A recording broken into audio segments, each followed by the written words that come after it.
Hello बच्चों, let's read the question. The question says the graph of y is equals to 2x square, y is equals to ax plus b intersect at 2.2, 8 and 6,72. Find the quadratic equation in in x whose root are a plus 2 and b divided by 4 minus 1. और हमें ये options given है. ठीक है बच्चों. सो इस question के अंदर हम क्या करेंगे की कंसेप्ट अप्लाई करेंगे. की कंसेप्ट के अंदर हमें क्या दे रखा है कि ये दोनों ग्राफ कहाँ पे कट कर रहे हैं, 2,8 और 6,72 पर. So value value of y in both both graphs. तो value of y in both graphs will be equal. ठीक है बच्चों, विल बी इक्वल यानी वैल्यू की जो होगी वाई की वो क्या होगी, हमारी इक्वल होगी. ठीक है बच्चों. तो यहाँ पे देखो 8.2,8. तो सबसे पहले हम 2,8 के लिए निकाल लेते हैं. तो यहाँ पे जब x इज इक्वल्स टू 2 रखेंगे, so y is equals to 2x square. तो 8.2,8. ठीक है बच्चों. सो यहाँ पे जब जैसे ही हम 2 रखेंगे तो y की वैल्यू x की जगह पे 2 रखते ही y की वैल्यू क्या आ गई, हमारी 8 आ गई. ठीक है बच्चों. सो ये y की वैल्यू किसके इक्वल होगी, इस वाली इक्वेशन के. तो यहाँ से हमारे पास में आ जाएगा 8 is equals to a. X की वैल्यू हम क्या रखेंगे, 2 रखेंगे. a मल्टीप्लाइड बाई 2 प्लस बी. ठीक है बच्चों. सो 8 इज इक्वल्स टू हमारे पास में क्या आ जाएगा, 2a plus b. So 8 is equals to 2a plus b. ये हमारी आ गई इक्वेशन नंबर फर्स्ट. अब इसी तरह से हम क्या करेंगे, x इज इक्वल्स टू 62 के ऊपर जब देखेंगे तो y की वैल्यू क्या हो जाएगी, हमारी 72. तो यहाँ पे हम लिख देंगे 72 इज इक्वल्स टू. तो y की वैल्यू इस ग्राफ के लिए भी हमारी इक्वल रहेगी.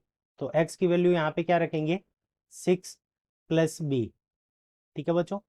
सो यहाँ पे आ जाएगा 72 is equals to 6a plus b. 6a plus b is equals to 72. ये हो गई हमारी इक्वेशन नंबर फर्स्ट. ठीक है बच्चों. अब हम क्या करेंगे, इक्वेशन सॉरी ये इक्वेशन सेकंड हो गई. तो इक्वेशन सेकंड में से equation second minus equation first. तो ए और बी की वैल्यू निकालने के लिए इक्वेशन सेकंड में से इक्वेशन फर्स्ट को माइनस कर लेंगे. तो हम यहाँ पे लिख देते हैं 72 is equals to 6a plus B.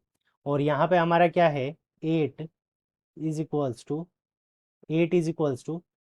2a plus b. अब इन दोनों को सब्सट्रैक्ट करेंगे तो नीचे वाली इक्वेशन के साइन चेंज हो जाएंगे. ये माइनस, ये भी माइनस और ये भी माइनस. तो 72 में से 8 को माइनस करेंगे तो यहाँ पे हमारा क्या हो जाएगा, 64 is equals to 6a minus 2a. तो यहाँ पे हमारे पास में क्या आ जाएगा, 4a. अब b माइनस बी जीरो हो जाएगा. तो a इज इक्वल्स टू हमारे पास में कितना आ जाएगा, 64 डिवाइडेड बाई 4. अब 64 के अंदर 4 का डिवाइड लगाएंगे तो 16. तो a की वैल्यू आ गई हमारे पास में 16. तो यहाँ पे इस इक्वेशन के अंदर हम a इज इक्वल्स टू 16 रख देंगे. तो हमारे पास में इक्वेशन क्या है, 8 is equals to 2 multiplied by a की वैल्यू कितनी है हमारी, 16 plus 4 sorry b plus b. तो यहाँ पे हमारा b है ये. अब देखो यहाँ पे इसको इस तरफ लेकर जाएंगे तो 8 माइनस 32 इज इक्वल्स टू हमारे पास में क्या आ जाएगा, b आ जाएगा. सो b इज इक्वल्स टू हमारे पास में कितना आ जाएगा, -24. तो b की वैल्यू हमारे पास में कितनी आ गई, माइनस का 24 आ गई. और a की वैल्यू हमारे पास में कितनी आ गई, 16 आ गई. ठीक है बच्चों. अब जो इक्वेशन है उसके रूट्स क्या है, a plus b, a plus 2 और b divided by 4 minus 2. So roots so roots of equation. ठीक है बच्चों. So roots of equation. तो इक्वेशन के जो रूट्स होंगे वो हमारे क्या हो जाएंगे.